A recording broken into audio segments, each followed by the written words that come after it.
Hey guys, welcome back. If you are new here, my name is Taylor and I love to share tips and tricks on taking your family to Disney World, and maybe I can make the process just a little bit easier and more fun. So if you're new, hi, welcome. I'm so happy that you're here.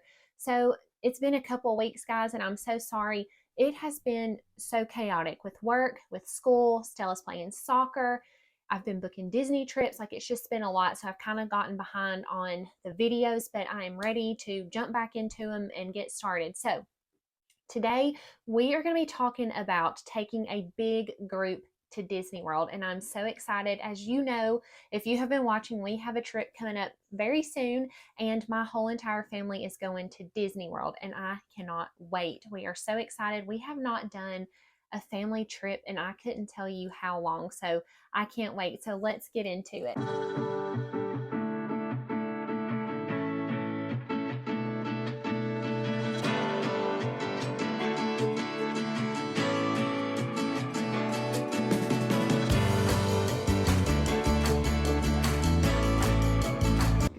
Okay, so the first thing that you're going to want to do when you decide to go with your family to Disney World or a large group of people, you need to decide on the date. And that is kind of hard when you're talking about lots of people. Everybody has different things going on with work, with school, sports, activities. It's really hard to narrow down a date.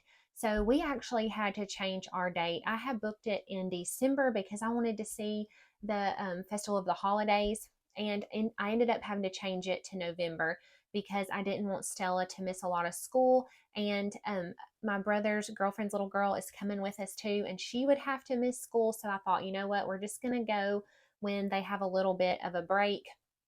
So you kind of have to think about stuff like that. You need to get together with everyone and nail down a date. So that can be kind of hard, but that is the first thing you're going to want to do. And I know you're thinking, Taylor, yes, we already know that, but that is very important. A lot goes into picking a date. Like I said, everybody has a lot going on. So that's the first thing you're going to want to do is sit down with everyone, get your calendars out, and pick a date that works for everyone.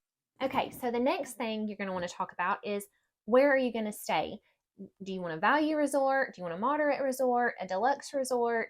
Do you want a villa? It just depends on how many people you have going. Now, I will tell you this, we are all about saving money because I love to go to Disney multiple times a year, and we can't go multiple times a year if we stay deluxe every single time. So for me and my family, we like to stay at the value resorts. And so this time we needed 3 bedrooms. And so we are staying at a value resort. That worked out to be the cheaper option for our family, was one of the value resorts. I checked into doing a villa because you could fit, 6 people in a 1 bedroom villa, but it was outrageous. And then I looked at the suites at All Star Music, and it was still going to be pricey. We came out better if we just booked 3 individual rooms. So you need to take that into account too. What is your budget? What is the better option for your family? Is it better to book a few separate rooms or multiple rooms, or is it better for y'all if you want a full kitchen to book a villa? It all just depends on what is best for you and your family. And like I said, we like to go several times a year, so I'm always trying to go as cheap as possible. So that's the next thing you're going to want to do. While you're picking a date, go ahead and decide, okay, what can we afford? Where do we all want to stay? And if y'all all want to stay somewhere different, that's fine. We all wanted to stay together because I thought it would be more fun. But, say you have one family member that wants to stay at Animal Kingdom Lodge, and then you have another that wants to stay at All Star Sports. That is totally fine. Whatever works for your family, you just need to decide on what is best for you and your family. And do you want to be close together, or are you okay with being, farther away from each other? So that's the next thing you're going to want to do, is to pick your resort. And the next thing we're going to talk about is getting everyone linked together. And y'all, I absolutely hate this. It drives me insane. I do not like technology. Like, I'm just not that great at it. But trying to get everybody linked together is a headache, but you want to all be linked together. I ended up having to call Disney. I've done it multiple times for clients, trying to get everyone linked together. It can be kind of difficult. You send an invitation to this person, make sure they accept it so you're linked together. Sometimes it's just easier to call Disney if you're having trouble to get everybody linked together, especially if you have a large group. Like I said, I had to do this for our family. There's 9 of us going, and we all have our own My Disney Experience apps. We're all staying in different rooms, so different reservation numbers. It's just a lot. So if you are struggling with it, don't hesitate to call Disney. They are so helpful and they will get it taken care of. Just make sure that you have your login email and your login password for your My Disney Experience account when you call to get them to help you. So this is really important to be all linked together. If you know that you and your family are going to want to ride rides together, which I know we will, I cannot wait to see my 2 brothers on a roller coaster. Like, it is going to be great. They have not been to Disney since they were itty bitty, so I cannot wait to see this. We're going to have so much fun. So I do want our family to ride a lot together if we can. So in order to do that, you need to be linked together if you're going to be booking rides, through Genie Plus. We plan on doing Genie Plus while we're there. So if we want to ride something together, we're all going to have to be linked. So when you pull that up to book the ride, you can click every member of your family that wants to ride it, and you guys will all be together. So make sure you're linked together. Like I said, it drives me insane, especially when you have multiple reservations and trying to get everybody linked. It can be a little difficult, but if you do have any trouble, just make sure you call Disney World, and they are great to work with. They will help you along the way. Just make sure you have your login information and your password for your My Disney Experience account. Okay, while we're on the My Disney Experience account, we're going to be talking about 60 days out from your trip. So this was me not that long ago. I go on and I learned something new, and you guys may already know this, and if you did, good for you, because I did not know this and I stressed out.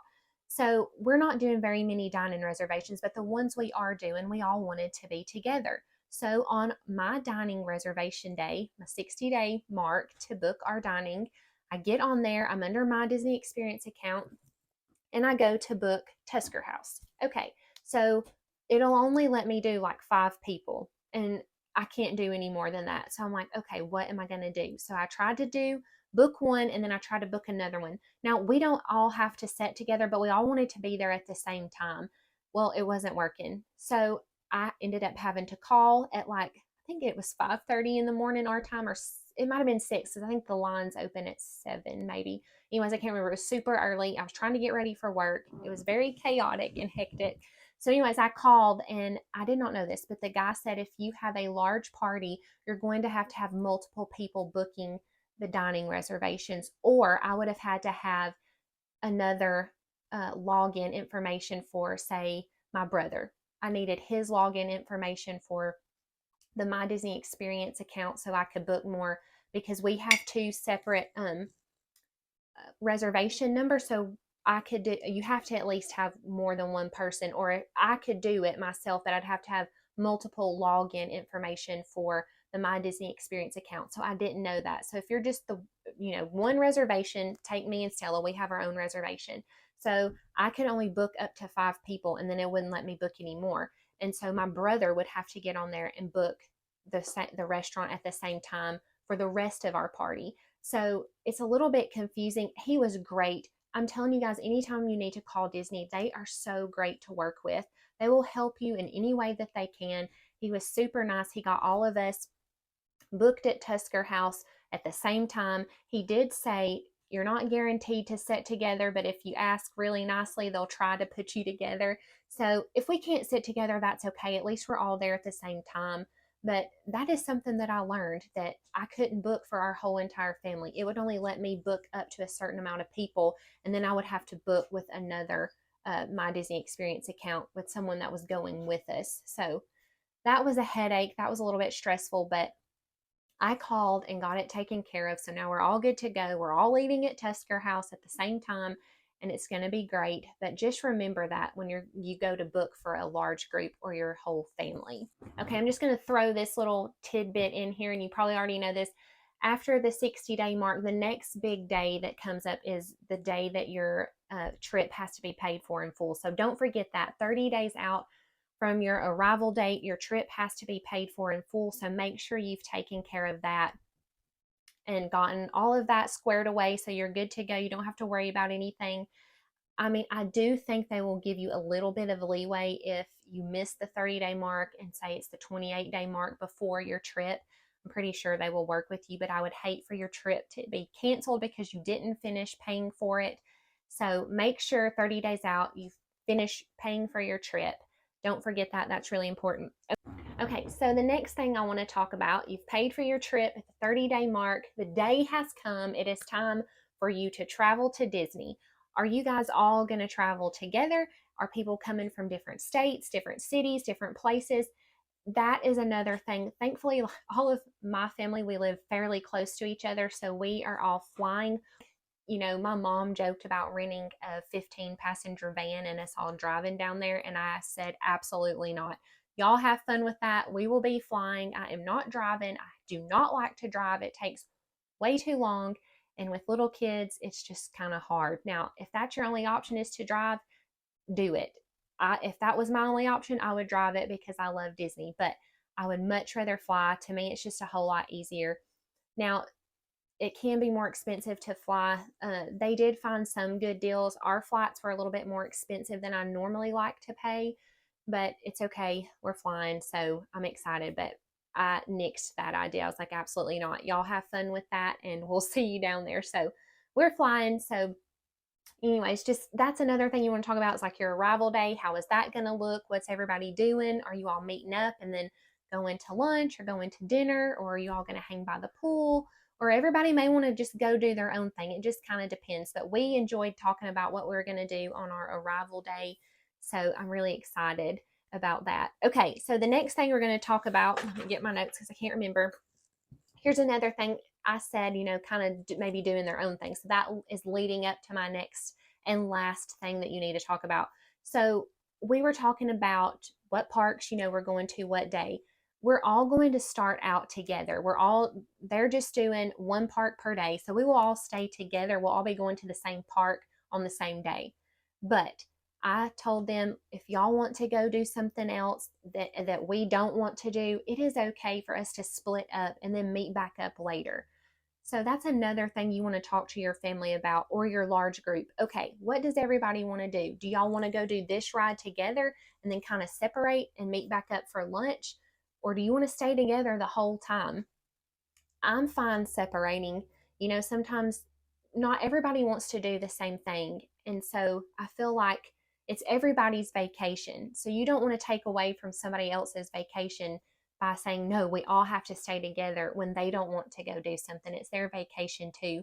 So if you need to break up into smaller groups, I think that that is a great thing. And then everybody can go do what they want to do. So that's another thing you might want to think of when you're going with a large group. There's a lot of different personalities. People like different things.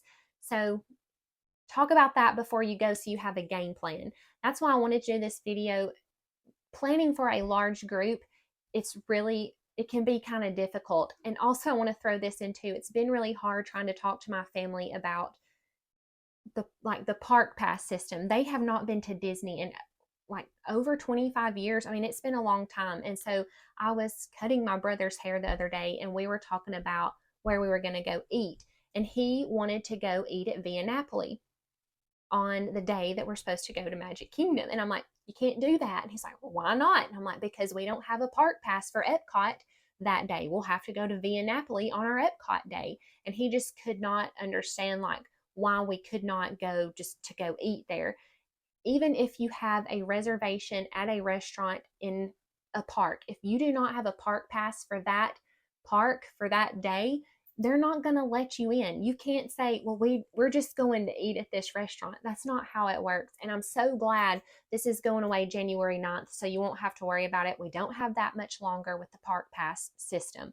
But until then, you have to have a park pass reservation. And even if you wanted to go eat at a restaurant in Epcot, but you're on the day that you're going to Magic Kingdom, you can't do that. You have to stay unless you have Park Hopper. Let me throw that in. I meant to say that. Unless you have Park Hopper, then you can. You could go to dinner over there. But because we have a base park ticket per day, that's one park per day. So we can't hop over to Epcot to go to dinner at Via Napoli when that day we're going to Magic Kingdom. I hope that makes sense to you guys. It's really confusing. I have really struggled here lately. I have been booking Disney trips like crazy here lately. It's been a little bit overwhelming and I'm so thankful for it, but a lot of these people that booked with me have never been, and so they don't understand the Park Pass system and the My Disney Experience app and trying to get things linked together. And it's just been very overwhelming. I feel like Disney makes a lot of things a little bit complicated. And so I'm really looking forward to January 9th when at least the Park Pass reservation goes away. That will make things so much easier on everybody, especially big groups too. So just keep that in mind. I know I kind of rambled off a little bit, but that was something that I wanted to talk about. So I hope this video helped you guys if you are going with a large family or a large group coming up really soon. So hope this helped. Thank you guys so much for watching, and I'll see you guys later. Bye.